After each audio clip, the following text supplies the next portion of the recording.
조갑제 TV 시청자 여러분 안녕하십니까. 2025년 11월 30일 가을의 마지막 날입니다. 오늘 오후 덕수궁 근방에서 우연히 한동훈 대표를 만났습니다. 그래서 그 근방의 돈킨 도너츠 점에 들어가서 한 2시간 동안 잡담을 나눴습니다. 뭐 인터뷰를 한 것도 아니고 기록도 하지 않고 저는 집에서 지하철을 타고 시청역에서 내려서 사무실로 가려고 하는데 어떤 유명한 정치평론가와 함께 걸어오던 한동훈 대표와 이렇게 부딪히다시피 하면서 만났습니다. 그래서 더 반가워서 커피는 한잔 마시면서 이야기하자고 해서 한 2시간 동안 그야말로 흥미로운 이야기를 나눴습니다. 한동훈 대표와 만나면은 그 대화가 즐겁습니다. 왜냐하면 화제가 많습니다.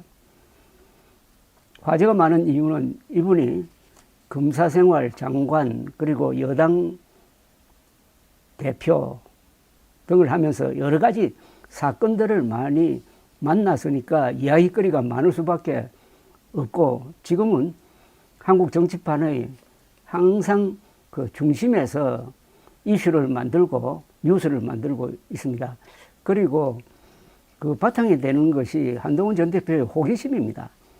이분이 독서량이 참 많아요. 그리고 군사 문제라든지 뭐 AI 문제라든지 이런 데 대해서는 거의 전문적인 식견을 가지고 있다는 것을 알았습니다. 그러니까 자연히 화제가 많을 수밖에 없고, 저 또한 55년 동안 한국에서 기자 생활을 했으니까 이야기거리가 얼마나 많겠습니까? 그러니까 자연히 만나면은 대화가 재밌어서 이렇게 길어집니다. 오늘 또 야구 이야기를 했습니다. 저는 뭐 60여 년 동안 메이저리그 야구 광팬입니다.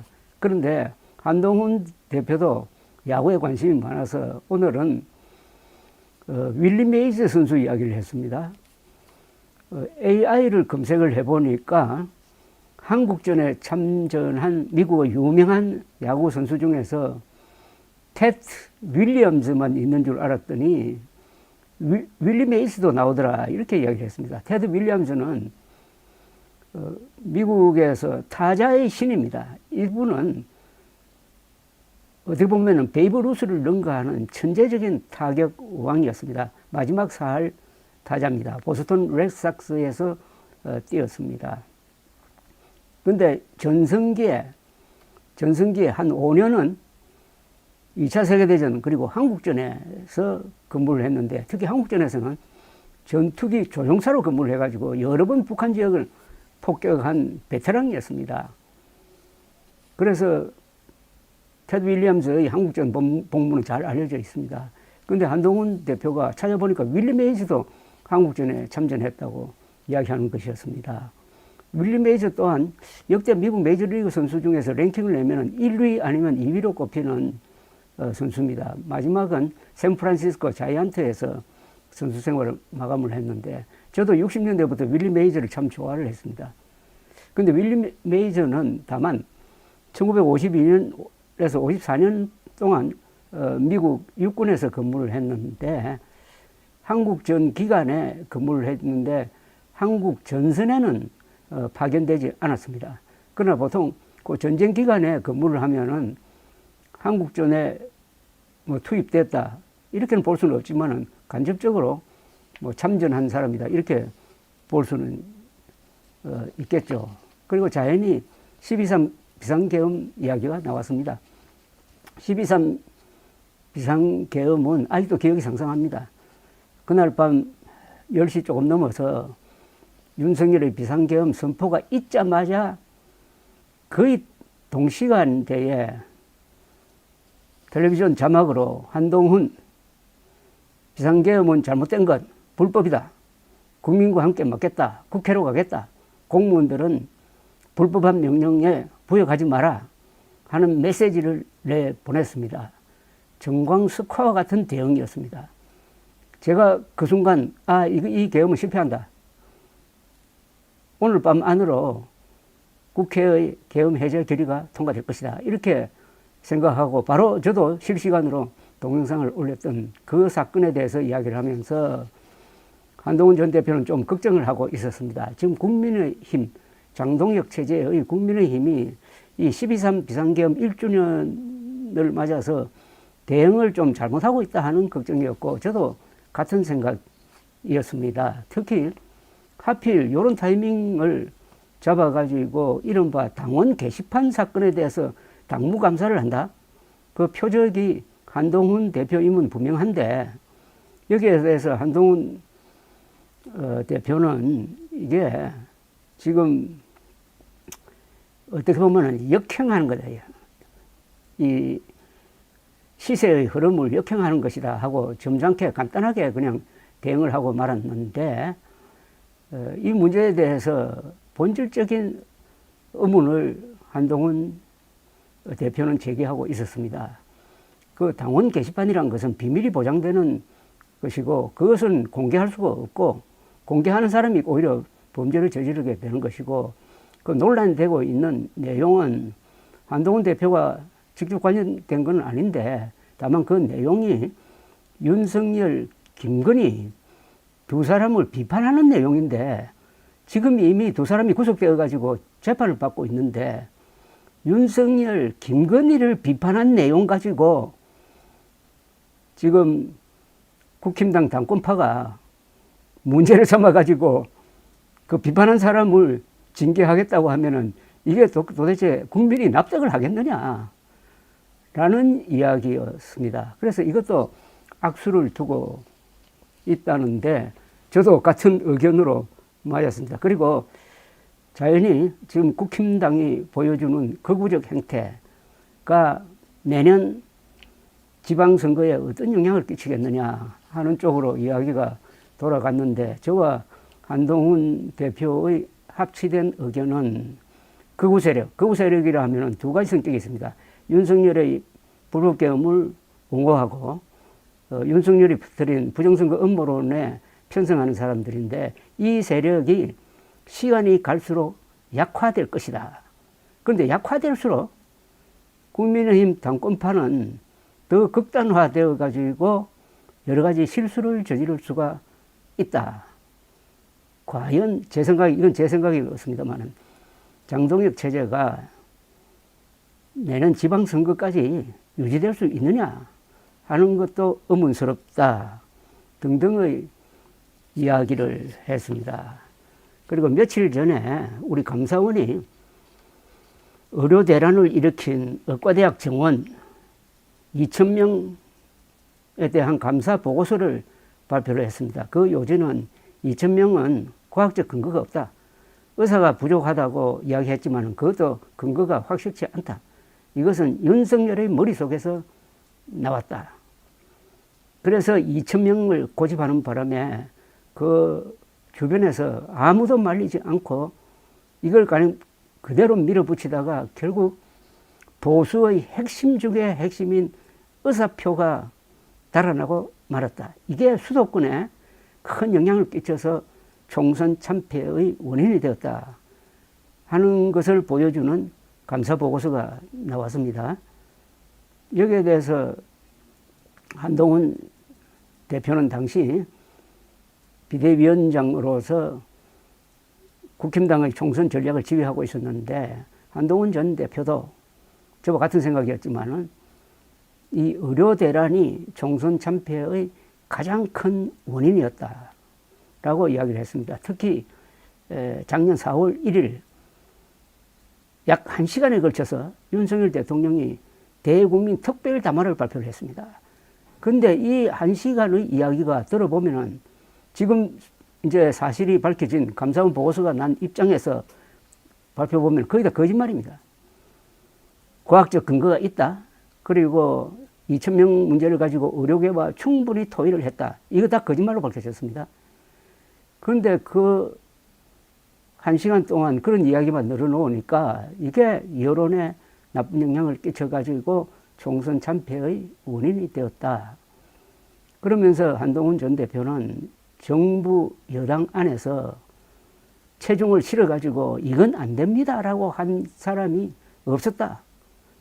자신이 거의 유일했다라고 이야기를 하고 있었습니다. 저는 또 지난 6월 대통령 선거판은 김문수 후보를 선택을 함으로써 윤석열 심판 선거에서 윤석열계를 후보로 뽑음으로써 질 수밖에 없었다.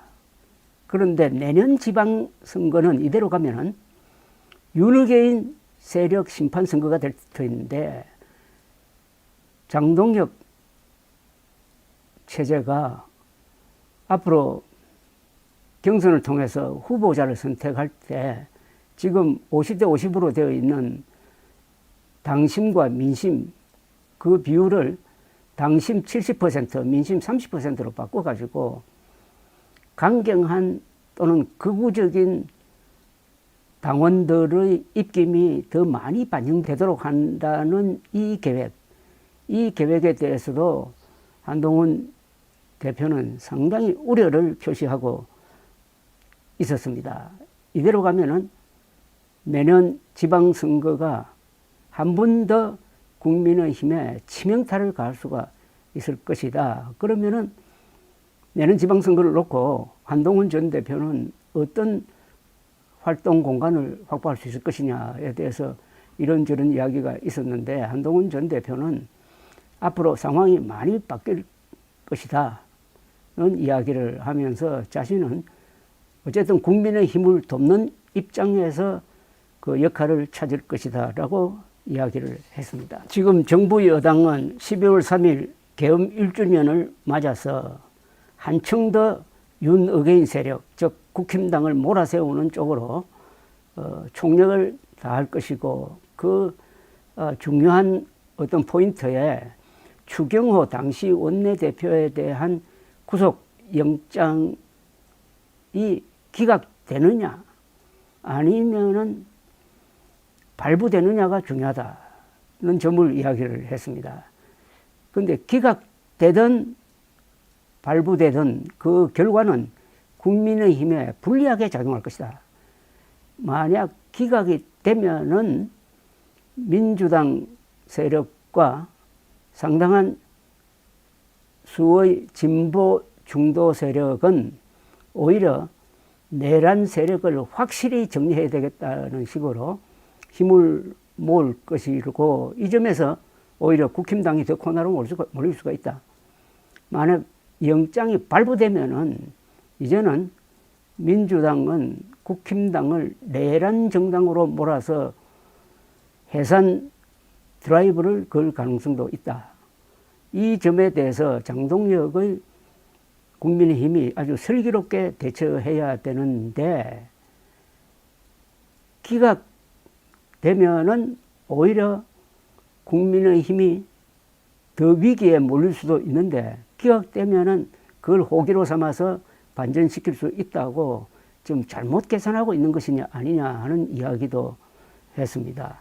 그러면서 민주당과 국민의힘의 차이가 뭐냐 하는 점에 대해서 한동훈 대표 저는 의견을 나누었는데 공통점이 이런 것이 있었습니다. 우리가 흔히 이재명 정권이라고 하기보다는 민주당 정권이라고 하는 게 자연스럽게 들립니다.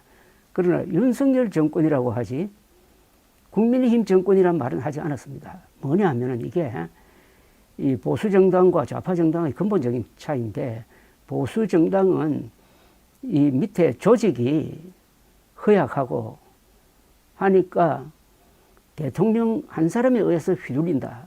그러니까 그 정권의 성격이 본질적으로 좌파는 민주당 정권이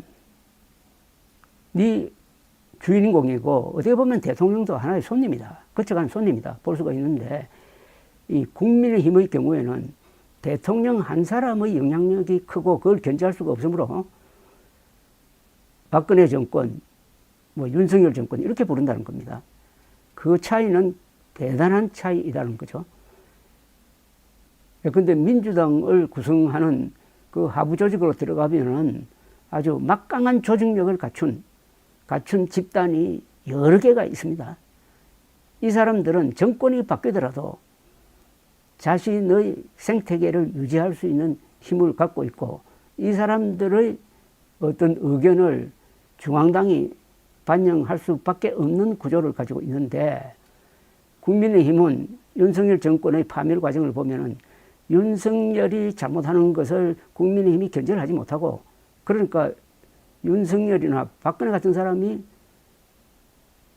괴멸되면은 당도 같이 괴멸돼 버리는 이런 구조를 갖고 있다. 어떻게 하면은 한국 보수 정당이 든든한 하부 조직을 가질 수 있겠느냐 하는 고민을 확인했습니다. 한동훈 전 대표는 뭐 직설적으로 이야기는 안 했지만은 이번에 대장동 재판에 대해서 검찰이 항소 포기를 한 이 사건을 이슈로 만들어 가지고 민주당 정권을 코너로 모는데 자신이 맹활약을 한 그 소득을 국민의힘이 봐야 되는데, 국민의힘이 자신을 도와주기는 그냥 미적미적대다가 그 기회를 놓쳤다는 아쉬움을 가지고 있는 듯 했습니다. 즉, 당시 민주당에서 뭐 국정조사하자, 특검하자라는 이야기가 나왔을 때 국민의힘이 바로 그 순간에 그걸 받아서야 한다는 겁니다.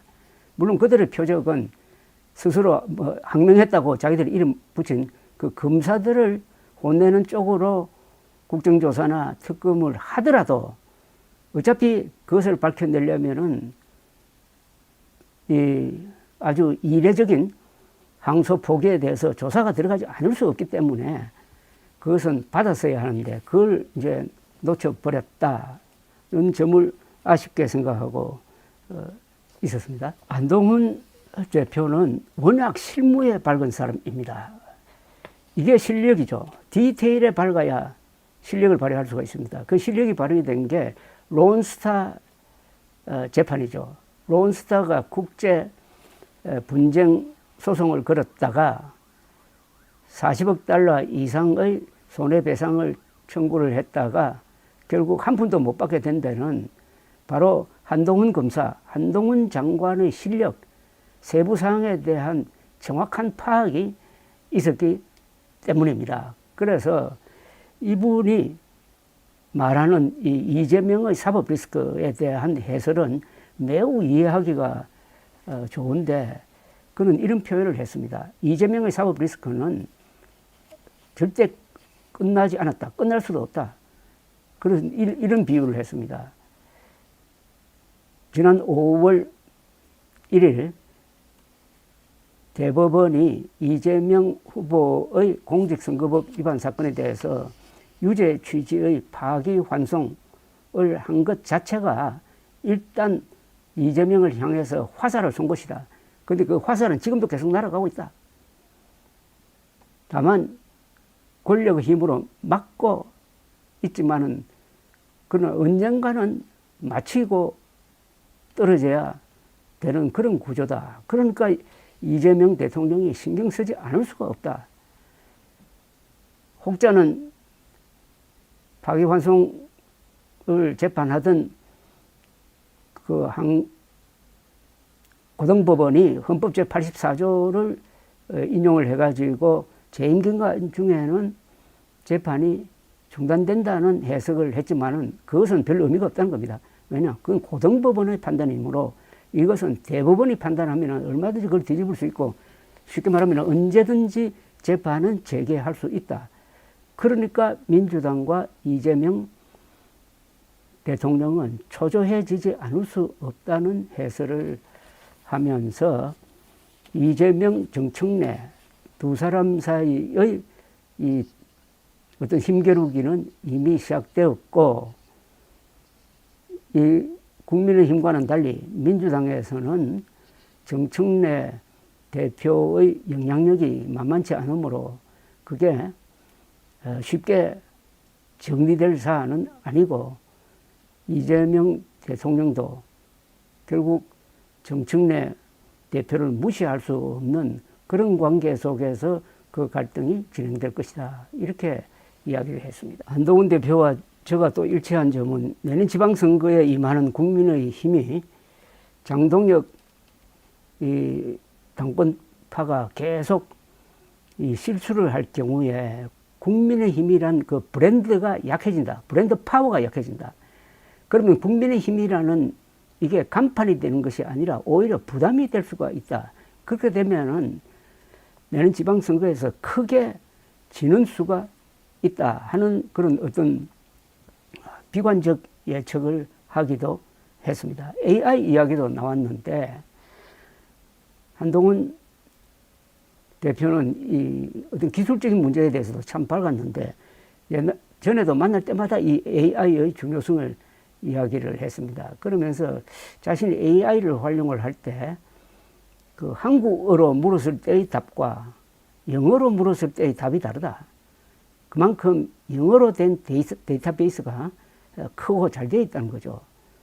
그런 점을 이야기를 하다가 제가 그러면 한국의 소브린 AI를 만들기 위한 한국만의 데이터베이스를 구축할 방법이 없느냐 하면서 저 이야기를 했습니다. 저는 전국민 회고록 쓰기 운동을 통해서 지난 80년 동안 한국 사람들이 경험한 이 어마어마한 경험과 정보를 회고록을 써서 그것도 전 국민이 다 써가지고 세계 최고의 자료를 만들고 이걸 정부가 인수를 해가지고 그것을 디지털화 해가지고 아카이브로 보존하면서 한국뿐 아니라 세계에 기여하는 이런 데이터베이스를 만드는 것이 어떨까 하는 이야기로 흘러가고 제가 마지막에 화두를 꺼낸 것은 이 한국어의 위기였습니다. 이건 저 이야기인데 한국 사람들이 쓰는 이 한국어는 세계에서 가장 좋은 조건을 갖추어 있기 때문에 이걸 잘 활용하면은 세계에서 가장 우수한 문자가 되고 그렇다면은 그 우수한 문자를 사용을 해가지고 인간의 사고력도 커지고 생각하는 깊이도 더 깊어지고 그래서 교양이 풍부해진다든지 또 문학 작품이 나온다든지 그리고 사람이 점잖아진다든지 또는 과학기술이 발달한다든지 하는 걸 만들어낼 수 있는데 그것은 무슨 뜻이냐? 세계에서 가장 우수한 표의 문자는 한자고 세계에서 가장 우수한 표음 문자는 한글이다. 이 두 개를 같이 써야 된다. 같이 쓰면 상호 보완이 된다. 한자를 써야 한글이 돋보이게 되고 한글이 뒷받침해야 한자도 살아난다. 이런 좋은 조건을 갖고 있는데 저와 같은 언론 종사자들, 교육하는 사람들이 또는 정치인도 잘못 판단을 해가지고 한자를 말살하고 한글 전용으로 가는 바람에 이 좋은 한국어의 표현력을 우리가 죽이고 있다. 지금과 같은 한글 전용으로는 어휘력이 부족해지고 거기에 따라서 사고력도 부족해지고 행동이 이상하게 되고 국민 교양이 무너지고 국가 엘리트는 만들어지지 않으니까 한국어를 정상화시키는 것, 한자와 한글을 같이 쓰도록 하는 이 환경을 복구하지 않으면 한국은 죽었다 깨어나도 인류국가 될 수 없고 노벨상이 과학 부문에서 나올 수도 없을 것이다. 이게 가장 큰 문제다라는 이야기를 하면서 우리 두 사람이 같은 문제의식을 갖게 되었습니다. 그 밖에도 2시간 동안 이야기한 내용이 많지만은 이렇게 이야기를 나누면서 개방된 자리니까 여러 사람들이 와서 한동훈 전 대표와 사진을 찍고 헤어지고 하는데 한동훈 전 대표처럼 행동이 빠르고 그리고 권위적이지는 않으면서도 어떤 실력 있는 사람만이 보여줄 수 있는 카리스마가 있는 아주 새로운 유형, 제가 만났던 과거의 정치인과는 새로운 유형의 인재, 국가 지도자가 자라나고 있다는 느낌을 받았습니다. 이미 한동훈 대표는 작년의 12.3 비상계엄 진압 그리고 최근만 예를 들어도 론스타 소송에서 우리 국가가 완성하도록 만든 것 그리고 이재명 정부를 공격하는 그 논리적 기반을 만들어낸 대장동 사건 항소 포기에 대한 집요한 어떤 공격, 그렇게 함으로써 토론은 좌파가 잘하는 줄 알았더니 토론은 한동훈 전 대표가 최고로 잘하는구나. 요사이 민주당이 계속해서 한동훈 전 대표에게 사실이 아닌 이야기를 했다고 해가지고 사과 입장문을 내고 한동훈 전 대표가 던진 토론 제의를 전 현직 법무장관이 다 피하고 하는 이런 모습을 보이면서 보수의 자존심을 세우고 떨어진 보수의 명예를 지금 바로 세우는 그 역할의 중심에 있는 한동훈 전 대표와 2시간 동안 대화를 나누고 아주 상쾌한 기분으로 헤어졌습니다. 감사합니다.